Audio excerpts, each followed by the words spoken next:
So here's a little demo of the MacBook Air hinge problem. This is the first generation I bought refurbished on 1.6 gigahertz.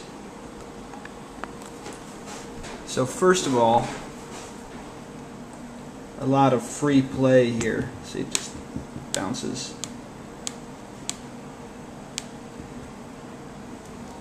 Then when I close the notebook,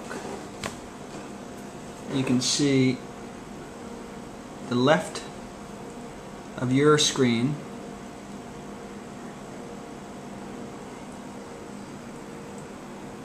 versus the right. See right here, there's a little lip, and it decreases and becomes flush, as it should, on this side of the computer.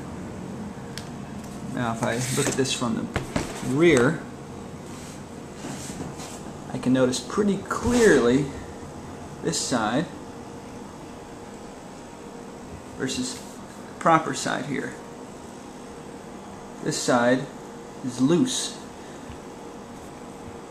If I squeeze them together, they get better, but still loose.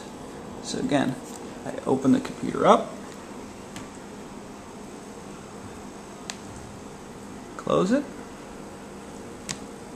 and you have a huge gap on this side versus the flush side here.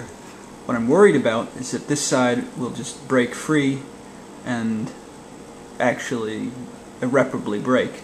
And there's no way of me tightening this hinge. So that's a definite design flaw right there.